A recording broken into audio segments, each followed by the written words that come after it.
Achou aí? Atos capítulo 10. Nós vamos ler do 1 ao 8 e depois do 17 ao 48. Então preste atenção, a Bíblia que você ganhou aí, a mesma tradução que a minha, né? Se você falar assim, ô Lucas, eu tenho uma Bíblia em casa, chega na sua casa e compara. Muito provavelmente, tenho quase certeza, que a tradução vai ser diferente. Então essa aqui tem uma linguagem mais simples, mais fácil, por isso que a gente usa ela, mais fácil de entender. Você compara lá e não joga só fora, né? É sempre bom ter mais de uma, para que a gente possa aprender a palavra de Deus. Vamos lá, Atos capítulo 10, a partir do verso 1, diz assim: Havia em Cesareia um homem chamado Cornélio, centurião do regime conhecido como italiano. Ele e toda a sua família eram religiosos e tementes a Deus. Dava muitas esmolas ao povo e orava continuamente a Deus. Certo dia, por volta das 3 horas da tarde, ele teve uma visão. Viu claramente um anjo de Deus que se aproximava dele e dizia: Cornélio. Atemorizado, Cornélio olhou para ele e perguntou: O que é, Senhor? O anjo respondeu: Suas orações e esmolas subiram como oferta memorial diante de Deus. Agora, mande alguns homens a Jope para trazerem um certo Simão, também conhecido como Pedro, que está hospedado na casa de Simão, um curtidor de couro, que fica perto do mar. Depois que o anjo que lhe falou se foi, Cornélio chamou 2 dos seus servos e um soldado religioso dentre os seus auxiliares, e, contando-lhes tudo o que tinha acontecido, enviou-os a Jope. Pula agora para o verso 17. 17 diz assim: Enquanto Pedro estava refletindo no significado da visão, os homens enviados por Cornélio descobriram onde era a casa de Simão e chegaram à porta. Chamando, perguntaram se ali estava hospedado Simão, conhecido como Pedro. Enquanto Pedro ainda estava pensando na visão, o Espírito lhe disse: Simão, 3 homens estão procurando por você. Portanto, levante-se e desça. Não hesite em ir com eles, pois eu os enviei. Pedro desceu e disse aos homens: Eu sou quem vocês estão procurando. Por que motivo vieram? Os homens responderam: Viemos da parte do centurião Cornélio. Ele é um homem justo e temente a Deus, respeitado por todo o povo judeu. Um santo anjo lhe disse que o chamasse à sua casa para que ele ouça o que você tem para dizer. Pedro os convidou a entrar e o hospedou. No dia seguinte, Pedro partiu com eles e alguns dos irmãos de Jope o acompanharam. No outro dia chegaram a Cesareia. Cornélio os esperava com seus parentes e amigos mais íntimos que tinha convidado. Um culto do amigo, né? Quando Pedro ia entrando na casa, Cornélio dirigiu-se a ele e prostrou-se aos seus pés, adorando-o. Mas Pedro o fez levantar-se, dizendo: Levante-se, eu sou homem como você. Conversando com ele, Pedro entrou e encontrou ali reunidos muitas pessoas e lhes disse: Vocês sabem muito bem que é contra a nossa lei um judeu associar-se a um gentil, ou mesmo visitá-lo. Mas Deus me mostrou que eu não deveria chamar de impuro ou imundo a homem nenhum. Por isso, quando fui procurado, vim sem qualquer objeção. Posso perguntar por que vocês me mandaram buscar? Cornélio respondeu: Há 4 dias eu estava em minha casa orando a esta hora, às 3 horas da tarde. De repente colocou-se diante de mim um homem com roupas resplandecentes e disse: Cornélio, Deus ouviu sua oração e lembrou-se de suas esmolas. Mande buscar em Jope a Simão, chamado Pedro. Ele está hospedado na casa de Simão, o curtidor de couro, que mora perto do mar. Assim mandei buscar-te imediatamente, e foi bom que tenhas vindo. Agora estamos todos aqui na presença de Deus, para ouvir tudo o que o Senhor te mandou dizer-nos. Então Pedro começou a falar: Agora percebo verdadeiramente que Deus não trata as pessoas com parcialidade, mas de todas as nações aceita todo aquele que o teme e faz o que é justo. Vocês conhecem a mensagem enviada por Deus ao povo de Israel, que fala das boas novas de paz por meio de Jesus Cristo, Senhor de todos. Sabem o que aconteceu em toda a Judéia, começando na Galileia, depois do batismo que João pregou. Como Deus ungiu a Jesus de Nazaré com o Espírito Santo e poder, e como ele andou por toda parte fazendo bem e curando todos os oprimidos pelo diabo, porque Deus estava com ele. Nós somos testemunhas de tudo que ele fez na terra dos judeus e em Jerusalém, onde o mataram suspendendo-o no madeiro. Deus, porém, o ressuscitou no terceiro dia e fez que ele fosse visto, não por todo o povo, mas por testemunhas que designara de antemão, por nós que comemos e bebemos com ele, depois que ressuscitou dos mortos. Ele nos mandou pregar ao povo e testemunhar que foi a ele que Deus constituiu juiz de vivos e de mortos. Todos os profetas dão testemunho dele, de que todo o que nele crê recebe o perdão dos pecados mediante o seu nome. Enquanto Pedro ainda estava falando essas palavras, o Espírito Santo desceu sobre eles, sobre todos os que ouviam a mensagem. Os judeus convertidos que vieram com Pedro ficaram admirados de que o dom do Espírito Santo fosse derramado até sobre os gentios, pois os ouviam falando em línguas e exaltando a Deus. A seguir, Pedro disse: pode alguém negar a água, impedindo que estes sejam batizados? Eles receberam o Espírito Santo como nós. Então ordenou que fossem batizados em nome de Jesus Cristo. Depois pediram a Pedro que ficasse com eles alguns dias. Vamos orar mais uma vez. Senhor Deus, eis aqui a tua palavra. Senhor. Fala conosco neste momento. Abre o nosso entendimento, abre os ouvidos do nosso coração, para que a gente possa compreender a tua santa palavra, a boa mensagem do Evangelho da paz, Senhor, para que possamos lançar toda a nossa confiança e fé em Jesus Cristo. Amém? Vamos lá. Pobinho, depois só, deixa eu ver, traz só um copo d'água para mim, que para mim até o final. Vamos lá, vamos voltar para o verso 1 a 8. Hoje é o culto do amigo, né? E não tem nada de místico no culto do amigo, tá bom? Tem nada de místico não. E eu poderia escolher vários textos da Bíblia para poder pregar nesse dia, mas esse eu escolhi a dedo, porque eu gosto muito desse texto, eu gosto muito desse capítulo 10 de Atos.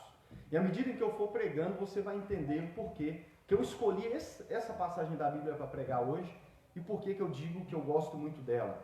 Mas, para você entender também do porquê dessa palavra nesse culto do amigo, e como eu disse, à medida em que eu for pregando, você vai entender por que eu escolhi ela. Mas o verso 24 já dá uma pista, né? Porque o verso 24 diz assim, ó: no outro dia chegaram a Cesareia. Cornélio os esperava com seus parentes e amigos mais íntimos que tinha convidado. Você viu na história que Cornélio convidou seus amigos e parentes mais íntimos para estar na sua casa, para esperar Pedro vir, e Pedro tinha uma mensagem de Deus para eles. O culto do amigo nada mais é do que isso. É a gente convidar os amigos e parentes mais próximos para estar junto no mesmo lugar para ouvir a boa palavra de Deus. Amém? Não tem mistério, é isso. O culto é simples, não tem muito lenga-lenga não. É isso aí e pronto. Amém? Mas vamos lá. Primeira coisa que eu quero que a gente veja nesse texto. Quem era Cornélio? Primeira coisa, e eu quero que você caminhe comigo com a Bíblia aberta para você ver, à medida em que a gente for vendo o que eu for falando, que está no texto da palavra de Deus. Verso 1 a 8. Quem era Cornélio? Vou ler novamente rapidamente. Havia em Cesareia um homem chamado Cornélio, centurião do regime conhecido como italiano. Verso 2 é importante para agora. Ele e toda a sua família eram religiosos e tementes a Deus. Dava muitas esmolas ao povo e orava continuamente a Deus. Quem era Cornélio? Cornélio era um soldado romano, um centurião. O centurião, além de soldado, ele era um chefe de 100 soldados. Ele liderava 100 soldados. Daí vem de centurião. E não sei se o tanto que você conhece da história, mas nessa época de Atos dos Apóstolos, nesse período da história, o Império Romano dominava, governava, imperava sobre Israel, sobre Jerusalém. Tanto que, se você já leu a Bíblia em algum momento, você vai ver em vários momentos citando os soldados romanos. Inclusive foram eles que açoitaram Jesus e o crucificaram na cruz, né?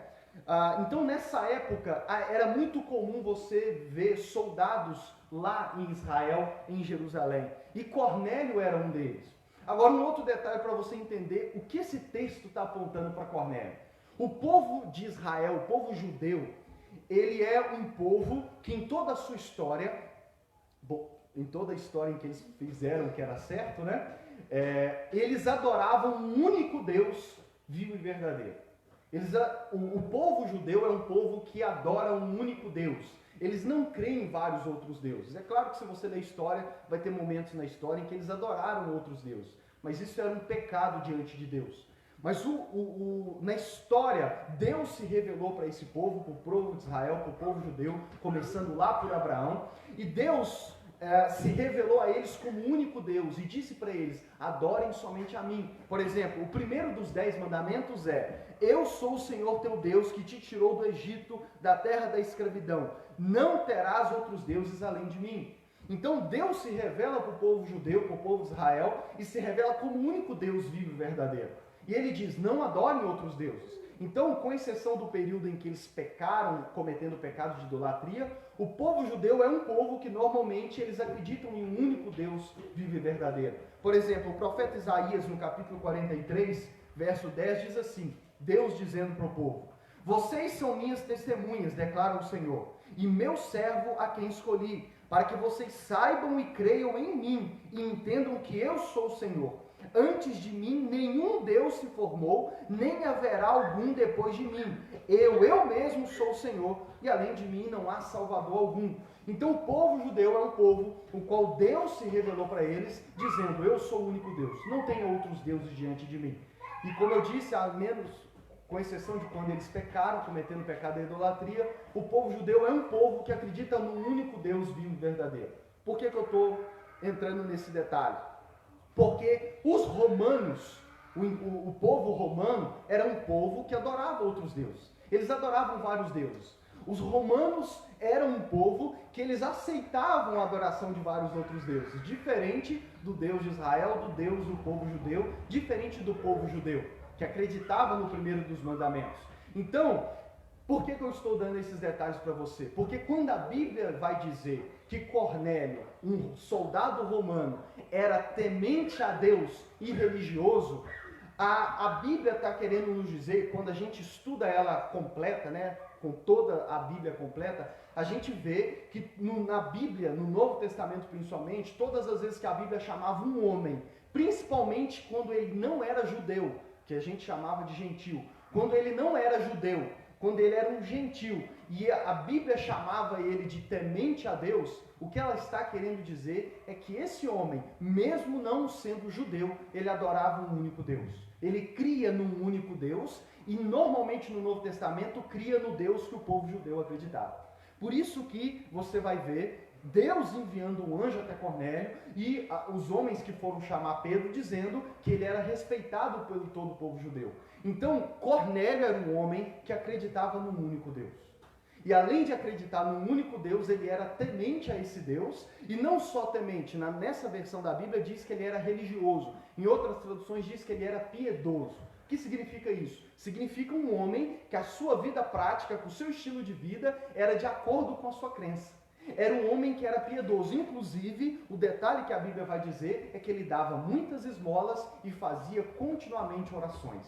Inclusive, num desses períodos de orações, às 3 horas da tarde, e aqui é um outro sinal, porque os judeus oravam 3 vezes ao dia, e uma dessas 3 vezes era 3 horas da tarde. Então aqui está Cornélio, um soldado romano, que além de acreditar nesse único Deus vivo, também orava como os judeus oravam. E foi num desses períodos de oração que entra o segundo detalhe da história. Deus envia um anjo até ele.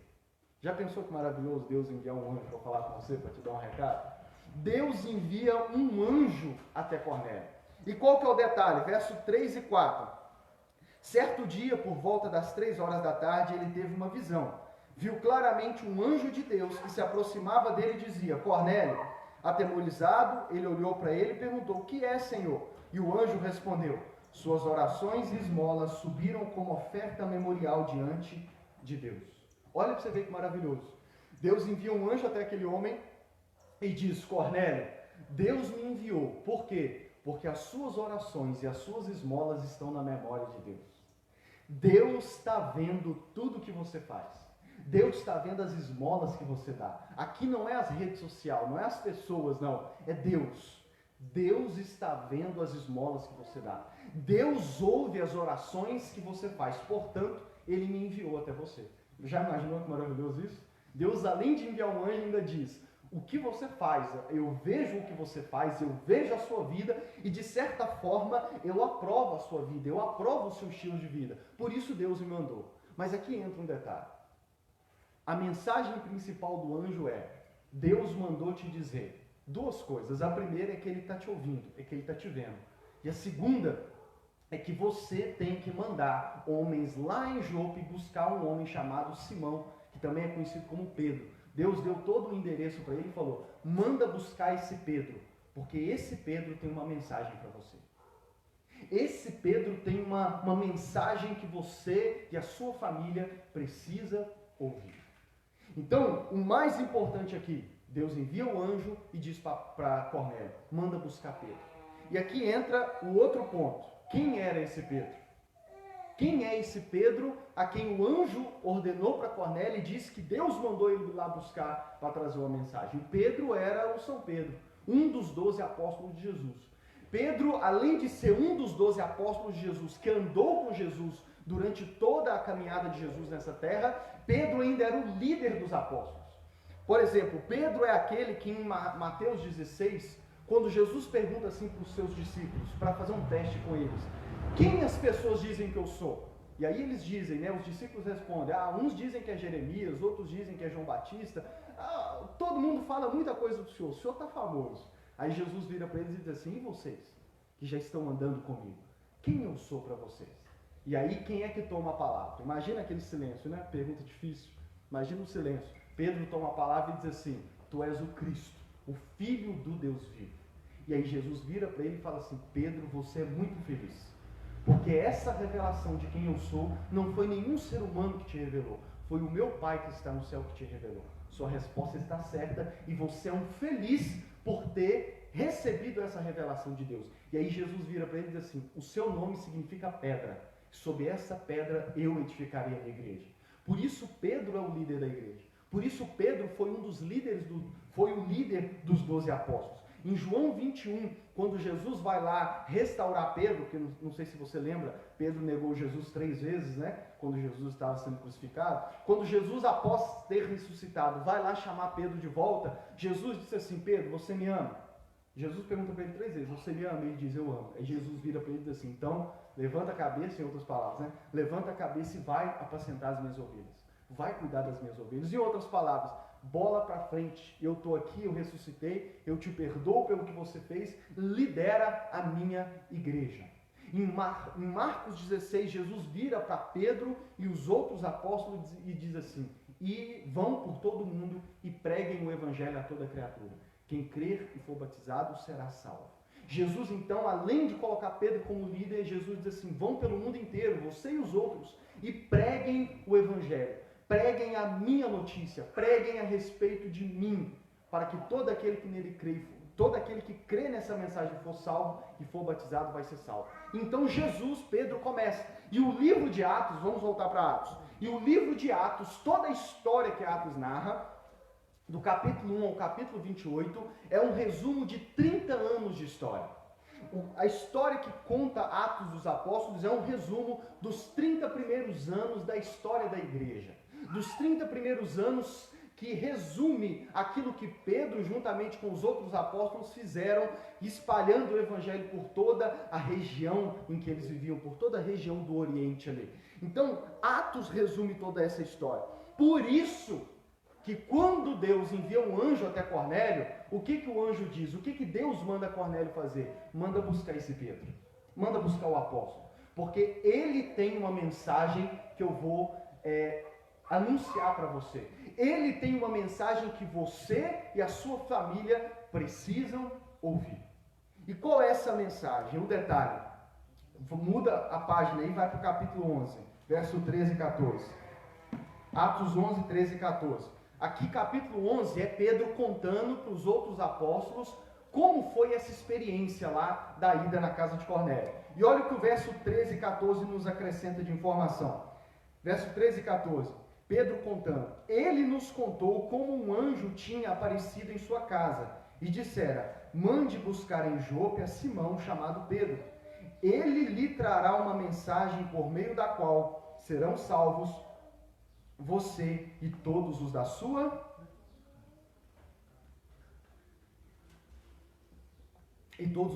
casa. Então preste atenção. Esse detalhe é importante da história. Porque aqui no capítulo 11 nos é acrescentada uma informação que o capítulo 10 não cita nesse detalhe. Mas no capítulo 11 diz que o que o anjo disse para Cornélio foi: manda buscar Pedro, porque esse Pedro, ele tem uma mensagem para anunciar para você e a sua família. E é uma mensagem através da qual, através dessa mensagem que ele vai anunciar para vocês, você e a sua casa serão salvos. Serão o quê? Salvos. E aqui é que eu quero entrar nesse detalhe. Cornélio era um homem temente a Deus, piedoso, religioso, que a atitude, a vida dele, o estilo de vida dele era respeitado por todos os judeus da época, e os judeus eram enjoados. Se você ler os evangelhos, você vai ver que eles eram chatos. Principalmente com quem não era judeu. Segundo, o que Cornélio fazia e o que a vida que Cornélio tinha subiu à memória de Deus, a ponto de Deus chamar um anjo no céu e mandar lá na terra. E manda buscar Pedro. Mas o detalhe que eu quero chamar a sua atenção nessa manhã, e isso para mim é muito importante. Apesar de Cornélio ser como ele era, ele não era salvo. Por quê? Porque o que Deus disse foi: Pedro vai te dar uma mensagem, vai trazer uma mensagem para você e a sua família, através da qual vocês serão salvos. E não precisa ser muito inteligente para então entender que mesmo tendo aquele estilo de vida, Cornélio e sua família não eram o quê? Não eram salvos. E o que eu entendo aqui, eu quero dizer para você, e eu acho que não estou distorcendo o que a Bíblia está dizendo. O que eu entendo e o que nós podemos concluir então é que você pode ser religioso e não ser salvo.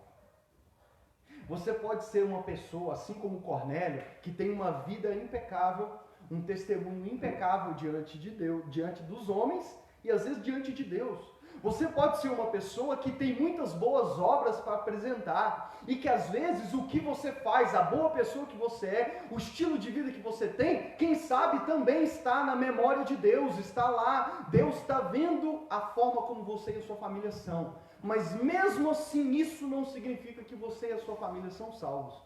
Porque é possível, da mesma forma como Cornélio era, é possível ser religioso, temente a Deus, inclusive num único Deus verdadeiro, como os judeus, e não ser salvo.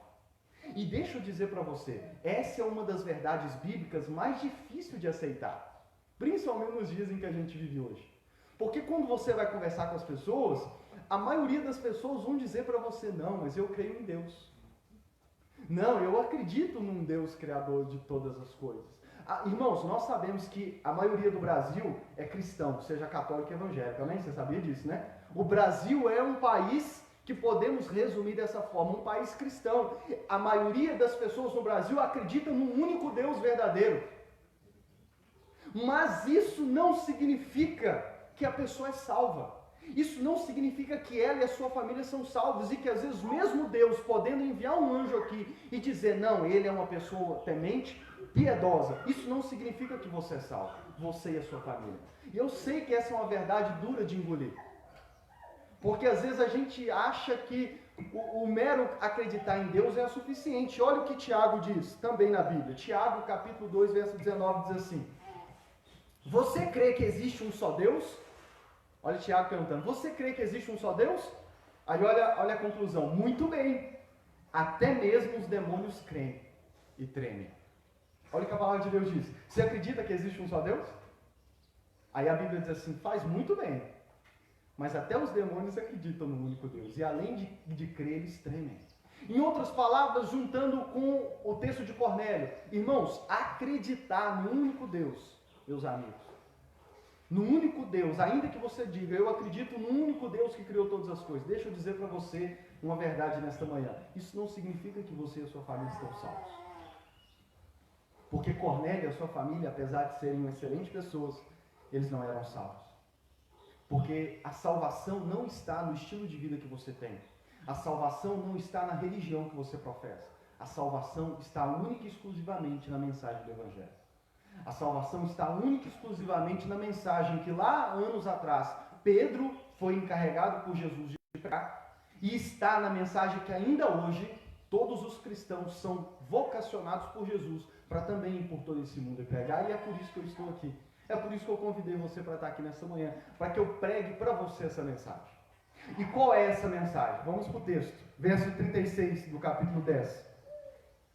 Lucas, qual é essa mensagem que traz salvação? Verso 36.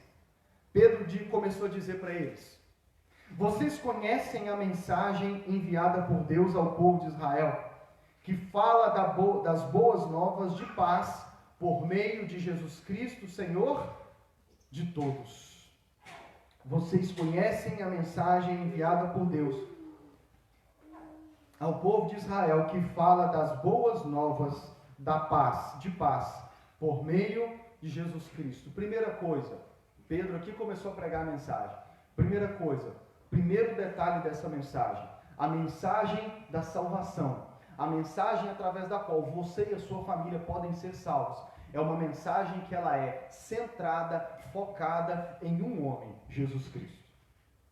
A mensagem da salvação não tem a ver com nenhum outro nome, com nenhum outro homem que já pisou na face dessa terra ou que ainda vai pisar. A mensagem da salvação tem a ver com um único e exclusivo homem, Jesus Cristo. Aquele que esteve neste mundo há quase 2000 anos atrás, que andou nessa terra há quase 2000 anos atrás. Aquele que após o seu nascimento, o tempo foi dividido em depois dele. Porque nós vivemos no ano 2022 depois de Cristo, depois do nascimento de Cristo. A mensagem da salvação, ela vem por meio de Cristo e ela é anunciada por meio de Cristo. A mensagem do Evangelho, ela vem através de um único homem, Jesus Cristo. A boa notícia do Evangelho é sobre um homem, Jesus Cristo. E a boa notícia do Evangelho vem por meio de um único homem, que é Jesus. Jesus, em João 14, um dia disse para os seus discípulos, talvez você já ouviu esse verso. Jesus disse: eu sou o caminho, eu sou a verdade, eu sou a vida. Ninguém vai ao Pai, a Deus Pai, a não ser por mim. Esses dias eu postei no status do meu WhatsApp. Existe um único Deus. E 99,9% das pessoas concordam com isso no Brasil. Mas o que também é verdade é que existe um único caminho. E essa verdade talvez a maioria das pessoas não aceitam. Porque você já ouviu aquele ditado de que todos os caminhos levam a Deus? Já viu esse ditado? E esse ditado é falso. Porque existe apenas um único caminho que leva a esse único Deus, que é Jesus Cristo. Ele disse: eu sou o caminho, eu sou a verdade, eu sou a vida. Em Atos capítulo 4, verso 11 e 12, até está aqui na minha camisa, Pedro pregando em um outro momento, Pedro diz assim: este Jesus é a pedra que vocês construtores rejeitaram e que se tornou a pedra angular. Verso 12: não há salvação em nenhum outro, pois debaixo do céu não há nenhum outro nome dado aos homens pelo qual devamos ser salvos. Não há nenhum outro homem, não há nenhum outro nome debaixo dos céus, através do qual nós podemos ser salvos. Só existe um, Jesus Cristo. E é isso que Pedro começa pregando para Cornélio. Vocês já ouviram as boas novas, ou o Evangelho da paz, que veio enviado por Deus por meio de Jesus Cristo? A boa notícia de salvação, ela vem por meio de um único homem. Ela vem por ele e vem dele, que é Jesus. Não tem nenhum outro nome debaixo da terra no qual nós tenhamos salvação. 1 Timóteo capítulo 2, verso 5 diz assim: pois há um só Deus. E como eu disse, a maioria das pessoas concordam com isso. Mas aí o verso continua dizendo: e um só mediador entre Deus e os homens. Quem é? O homem Jesus Cristo. Você sabe o que é mediador? Mediador é aquele que serve de ponte. Aquele que serve de ponte. Mediador é o iFood, por exemplo. O iFood é o mediador entre você e o estabelecimento no qual você compra o lanche. Entendeu o que é o mediador, né? Olha o que a Bíblia diz: existe um único Deus vivo e verdadeiro, e a maioria, eu tenho certeza que você concorda comigo. Afinal de contas, senão você não estaria aqui. Mas a palavra de Deus também diz, e essa é a mensagem da salvação, de que só existe um mediador, só existe um homem que liga os seres humanos com Deus, com esse único Deus vivo e verdadeiro. E esse é quem? Jesus Cristo, o caminho, a verdade e a vida. Então a boa notícia de salvação, ela vem por meio de um único homem, que é Jesus. Por isso que tudo deve ser centrado em Jesus. Por isso que toda honra, toda glória deve ser dada a Ele. Por isso que toda devoção, toda adoração deve ser dada a Ele. Porque só existe um mediador, só existe um caminho até Deus, que é Jesus Cristo. Cornélio começa dizendo: você conhece a mensagem da paz, que veio por meio de Jesus Cristo. Não tem outro, não tem outro, não tem outro.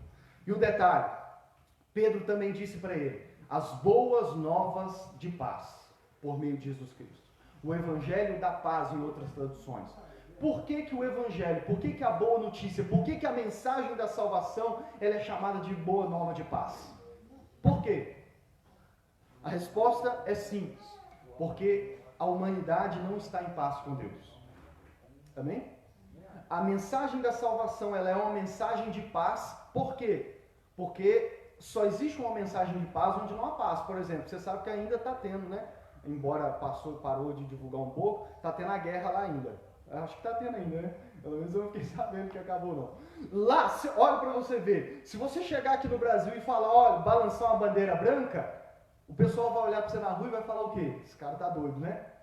Mas e se você estivesse no meio da Ucrânia, ou numa das ruas da Rússia com uma bandeira branca? Você não precisaria falar nada. Todo mundo iria entender qual é a sua mensagem, sim ou não? Porque as pessoas só entendem paz onde há guerra. A paz só precisa ser apregoada onde há guerra. E aqui é o que eu quero te dizer. A boa notícia do Evangelho por meio de Jesus Cristo, ela é uma mensagem de paz. Por quê? Porque a humanidade não está em paz com Deus.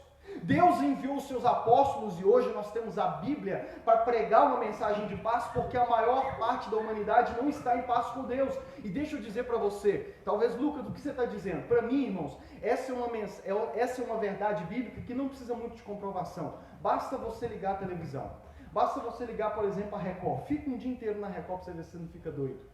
Fica assistindo os jornais da Record, pega o Super, pega os jornais, você vai ver, é só coisa ruim, é só mensagem, é só notícia, ou então pega as redes sociais, né, aquelas notícias que você pega. Irmãos, basta olhar, tem uma canção ali que diz, basta olhar ao meu redor para enxergar que o mundo não está um mar de rosas. Basta a gente olhar ao nosso redor, basta a gente não ser cego e surdo, para a gente ver que o mundo não está bem, que a humanidade não está em paz com Deus, que os homens hoje fazem coisas que você diz assim, meu Deus, como que pode um ser humano fazer algo assim?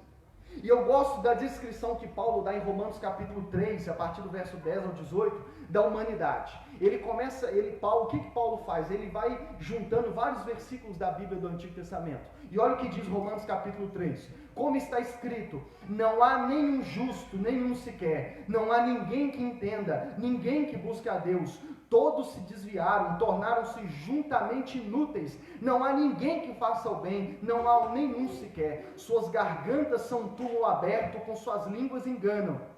Veneno de serpentes está em seus lábios, suas bocas estão cheias de maldição e amargura, seus pés são ágeis para derramar sangue, ruína e desgraça marcam seus caminhos, e não conhecem o caminho da paz. Aos seus olhos é inútil temer a Deus. Vem falar que não é a descrição perfeita da humanidade hoje. Perfeita da humanidade. Por que o pessoal está fazendo guerra lá na Rússia e na Ucrânia? Pelo menos daqui do Brasil parece que é por nada, né? Pelo menos do Brasil. Lucas, eu entendo de política, eu vou te explicar. Não, mas aqui, sem entrar nesses detalhes. Mas nada justifica. Então a humanidade está em rebeldia contra Deus. Em rebeldia contra Deus. Um dia Jesus disse assim, esse povo me honra com os lábios. Eles sabem cantar as músicas. Eles sabem postar música junto com a foto deles no perfil do Instagram, no stories do Instagram. Mas quando você olha para eles, é difícil você encontrar um justo. Não há um justo sequer. Eles são ágeis para fazer o que é mal. Eles são depressas para fazer o que é errado. Não existe paz entre os homens e Deus. E talvez você está nesse momento assim, Lucas. Talvez você está aí agora na sua defensiva. Lucas, eu não sou assim não. Ô Lucas, eu sou como Cornélio, sabe? Não tinha Cornélio há 2 anos atrás? Então hoje eu acho que eu vou começar a me chamar de Cornélio, porque eu sou uma boa pessoa. Eu sou temente a Deus, eu sou religioso, não faço mal para ninguém. Mas aí, deixa eu dizer para você, com quem que você está se comparando? Talvez se você se comparar com o presidente da Rússia, de fato você vai ser uma boa pessoa. Com quem que você está se comparando? Talvez você está se comparando, ou você se compara com os homens, essas pessoas que fazem tudo de ruim na humanidade. Mas deixa eu dizer para você que também é uma dura verdade da palavra de Deus. Você não tem que se comparar com as outras pessoas, porque o padrão no qual sobre a régua que nós devemos nos medir não é as outras pessoas. Não sou eu, não é quem está do seu lado. A régua, o padrão é a santidade de Deus. A regra de medir, a vara de medir, não é as outras pessoas. Porque se a gente for olhar as outras pessoas, meu Deus do céu, eu sou um anjo. Até o safadão se acha 99% anjo perfeito e só 1% vagabundo. Por isso que nossa régua não é as outras pessoas, nossa régua é Deus, é a santidade de Deus. E aqui vamos fazer então um teste básico. Vamos pegar só 5 dos 10 mandamentos. Olha, os 10 mandamentos, você conhece, né? Pelo menos eu vou falar. Os 10 mandamentos resumem toda a vontade de Deus para os homens. E eu não vou pegar os 10 não, vamos pegar só os últimos 5. E faz um teste aí na sua vida. O 6º mandamento é, não matarás. E antes que você diga, eu nunca matei, a palavra de Deus diz em 1 João que aquele que odeia uma pessoa é assassino. 7º mandamento, não adulterarás. Talvez você diga, Lucas, eu nem sou casado ainda, ou eu nunca traí minha esposa. Mas Jesus vai dizer em Mateus 5, que se um homem olhar para uma mulher com desejo impuro, ele já adulterou em seu coração. 8º mandamento, não furtarás.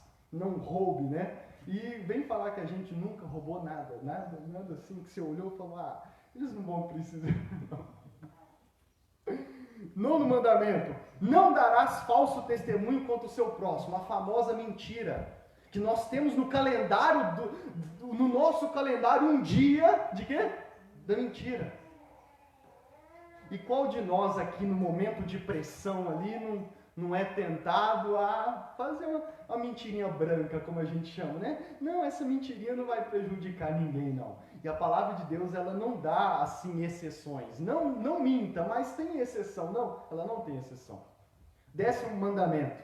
Não cobiçarás a carne do teu próximo. Não cobiçarás a mulher do teu próximo, nem os seus servos ou servas, nem o seu boi ou jumento, nem qualquer coisa alguma que não lhe pertença.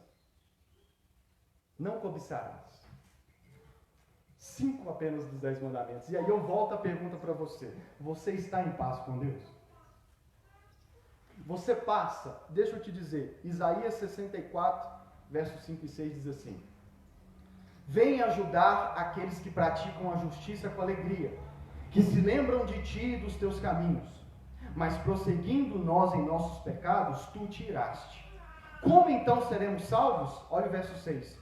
Somos como impuro, todos nós.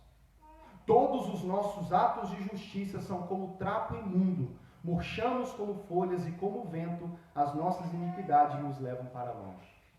Olha o profeta dizendo, todos nós somos impuros diante de Deus. Até os nossos atos de justiça, que da maneira mais simples é o que você faz de certo. Pensa em algo que você faz de certinho. A palavra de Deus está dizendo que até isso diante de Deus é trapo de imundícia. E aqui eu não vou em outro momento eu te explico o que é trapo de imundícia, porque esse nome é mais agradável de se ouvir. Até a nossa justiça, o que a gente faz de certo, é trapo de imundícia diante de Deus. Por quê? Porque a régua é a santidade de Deus. E quem se compara com a santidade de Deus? A palavra de Deus diz que Deus acha defeito até nos anjos. E isso é para mostrar, é uma linguagem para dizer que Deus é tão santo e tão puro que nada é perfeito diante dele. Por isso que eu te pergunto novamente. Você está em paz com Deus? E aqui é que nós entramos em uma outra verdade que está no verso 42 de Atos 10. Olha o que Pedro também disse para Cornélio e sua família. Falando de Jesus. Ele nos mandou pregar ao povo e testemunhar que foi a ele, Jesus, que Deus constituiu juiz de vivos e de mortos. Essa também é uma das duras verdades da Bíblia e que a nossa geração não aceita. Deus um dia vai julgar toda a humanidade por causa da sua vida. Por tudo que tem feito. Você já se questionou? Deus vê tudo isso que estão fazendo e não faz nada? Deixa eu dizer, às vezes aparentemente ele não está fazendo nada, mas ele faz. Mas, ainda que talvez para você pareça que ele não está fazendo nada, deixa eu te dizer, a palavra de Deus diz que ele já marcou um dia em que ele vai fazer. É o famoso dia do juízo final. Vai existir esse juízo final, o julgamento final. E a Bíblia, Pedro está dizendo nessa mensagem de salvação, que o juiz sobre toda a humanidade é Jesus Cristo. Porque ele não é apenas aquele a quem Deus entregou na cruz para estender a nossa salvação. Ele é aquele que no dia do juízo final, no dia da segunda vinda dele, no dia em que ele voltar, talvez você já ouviu evangélicos falar isso, né? A volta de Jesus. no dia em que ele voltar, ele, além de Salvador, ele vai ser o juiz, porque ele há de julgar toda a humanidade por causa daquilo que fizeram. Ele vai nos julgar por causa das nossas mentiras, ele vai nos julgar por causa dos nossos adultérios, por causa das nossas cobiças, para citar apenas os 5 dos mandamentos. Ele vai nos julgar. E como eu disse para vocês, o padrão dele é muito alto. Qual de nós consegue acertar? Qual de nós podemos bater no peito e dizer que se ele voltasse agora a gente estaria tudo certinho? Atos capítulo 17, verso 30 e 31 diz assim: Paulo pregando em Atenas: no passado Deus não levou em conta essa ignorância, mas olha o que diz: mas agora ordena que todos, em todo lugar, inclusive no Brasil, se arrependam, pois estabeleceu um dia, Deus já tem marcado um dia na sua agenda, em que há de julgar o mundo com justiça, por meio do homem que designou, e deu prova disso a todos, ressuscitando dentre os mortos. E esse homem é Jesus Cristo. O fato de Jesus, há 2000 anos atrás, ter ressuscitado daquela tumba, e a tumba hoje está vazia, é a prova e um sinal de que Deus vai julgar. As pessoas dizem assim: será que Deus vai julgar mesmo, irmãos? A ressurreição já aconteceu. É fato que Jesus ressuscitou. E a palavra de Deus diz que Jesus ressuscitou. Um dos motivos é porque Deus está dizendo para a humanidade: eu vou enviar de volta e eu vou julgar toda a humanidade. E eu volto a pergunta para você de novo: você está em paz com Deus? E aqui é que entra, agora você vai entender por que a boa notícia do Evangelho, por que o Evangelho, que significa boa notícia, é uma boa notícia de paz.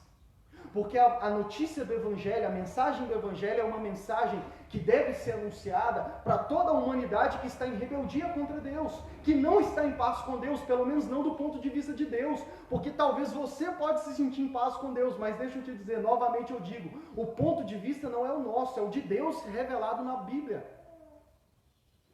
Então, a mensagem do Evangelho é uma mensagem de paz, porque vem de encontro a todos nós pecadores. Por isso que eu gosto daquela primeira canção que eu coloquei, porque ela é um pecador confessando que largou tudo, que virou as costas para o Pai, foi, gastou tudo, e a única coisa que restou é o pecado. Que o orgulho tomou conta de tudo, tomou conta do nosso ser e do nosso coração.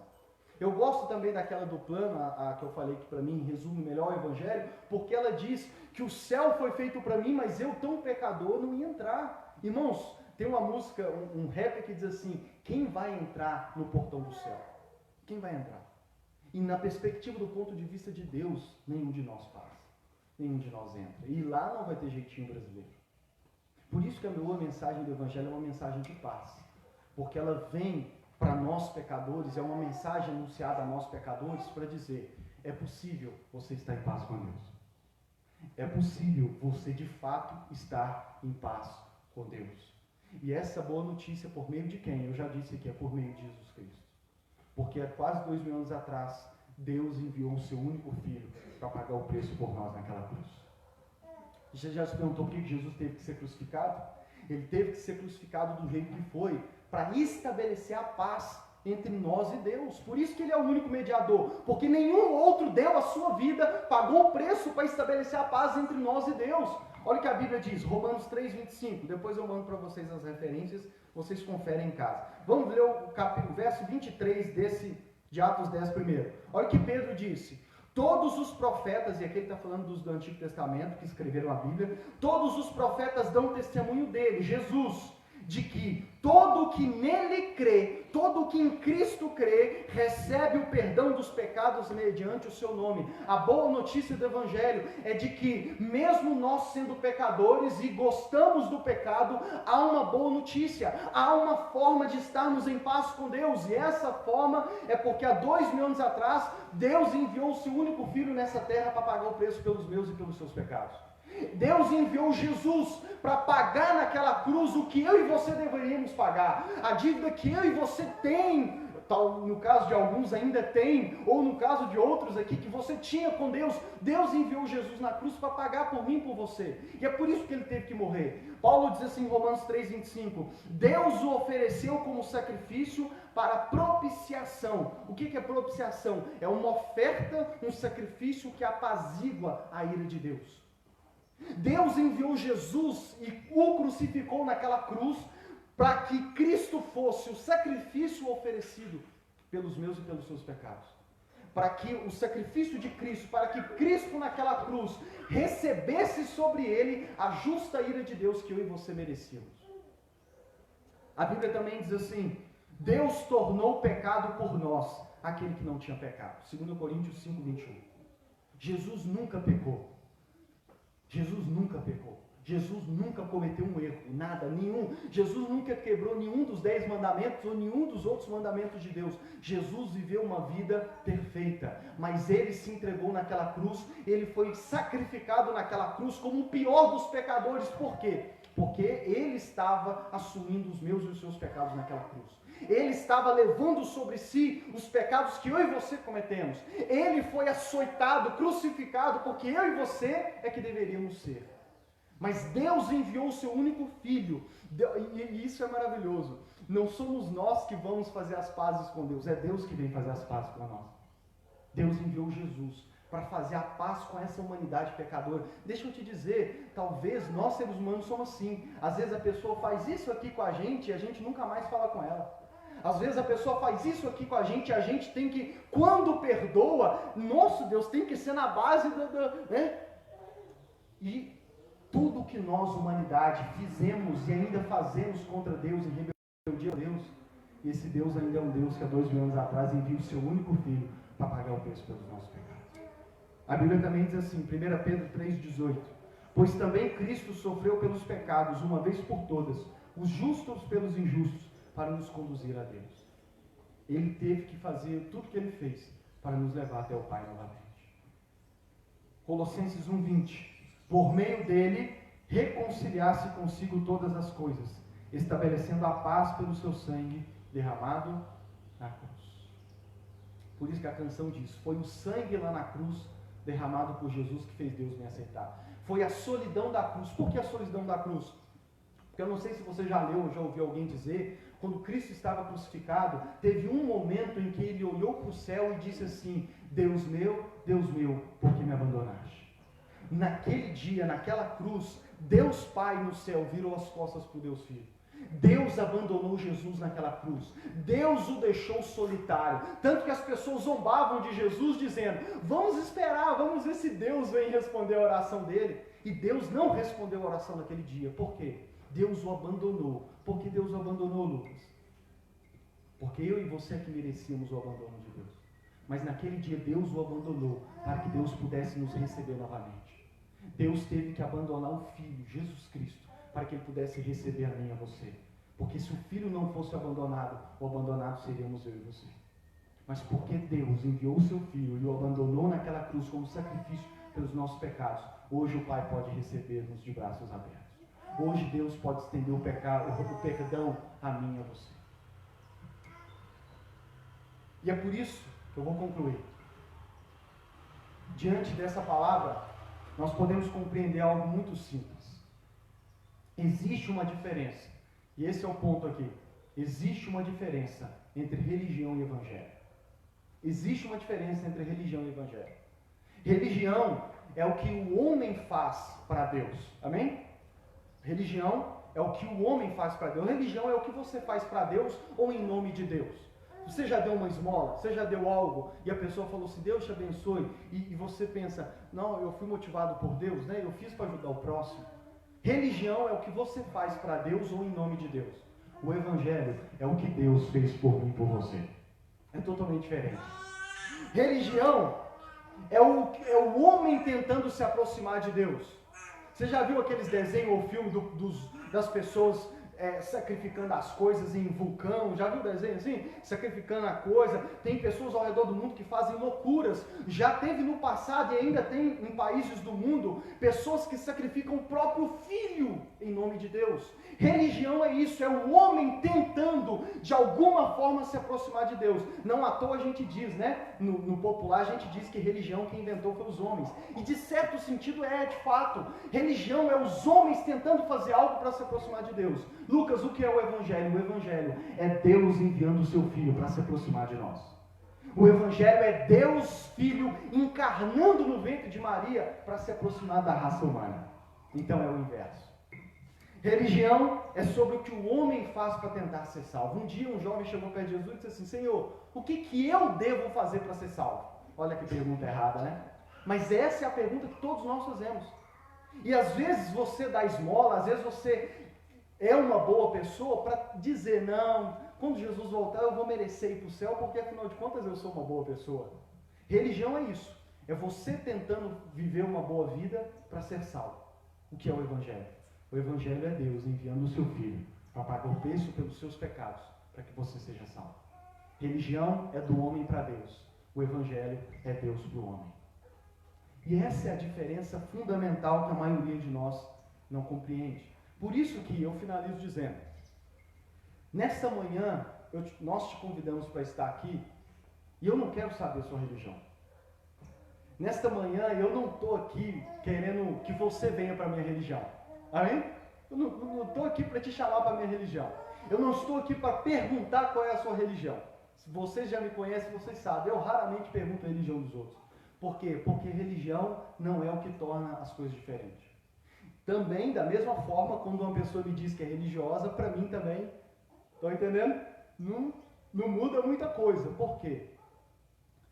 Porque o mais importante, esse é o meu apelo e esse é o propósito de nós termos convidado vocês aqui nessa manhã. Nós não queremos saber a sua religião e nós não estamos chamando vocês para vir para a nossa religião. Mas o que nós queremos dizer aqui nessa manhã é, você crê no Evangelho de Jesus? Você conhece cada detalhe do que Cristo fez por você na cruz? Porque hoje eu estou apenas resumindo. Até já tenho que parar porque o tempo já deve ter... Mas deixa eu te dizer, essa Bíblia inteira fala do que Cristo fez por nós. Sabe aqui? Já leu ela toda? Nós estamos lendo. Estamos no profeta Amós. Nós estamos ela toda, começando em Gênesis. Tem mais de um ano já que a gente está lendo junto. Toda essa Bíblia fala do que Cristo fez por nós. A pergunta que eu faço para você é, você já conhece o que Cristo fez por você? Você já consegue entender a importância do que Cristo fez por você naquela cruz? A minha pergunta para você nessa manhã é, você crê em Jesus Cristo? Você crê, conhece a mensagem do Evangelho? Porque segundo esse texto, a mensagem do Evangelho é que salva, não religião. Religião não salva ninguém. Já disse essa frase, né? Religião, placa de igreja não salva ninguém. Só tem uma pessoa que salva, que é Jesus Cristo.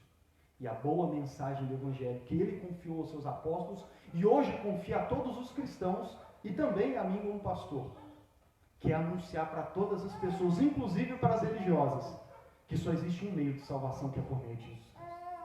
Portanto, meu apelo para você nessa manhã não é venha para a minha religião. E eu não estou pouco me lixando para a sua religião. O que eu quero saber é se você crê no Evangelho. E o meu apelo a você nessa manhã é que você possa lançar toda a sua fé, toda a sua confiança, toda a sua devoção, toda a sua adoração a esse homem, Jesus Cristo, que há quase 2000 anos atrás deu a vida por mim e por você, para pagar o preço pelos nossos pecados. E que quando nós cremos nisso e lançamos a nossa fé nele, nós então estamos em paz com Deus. E o último texto que eu leio, Romanos capítulo 5, verso 1. Olha o que Paulo diz. Tendo sido, pois, justificados pela fé, temos paz com Deus por meio de nosso Senhor Jesus Cristo. O que é salvação? Salvação é ter novamente uma relação restaurada com Deus. Não do meu ponto de vista, mas do ponto de vista de Deus.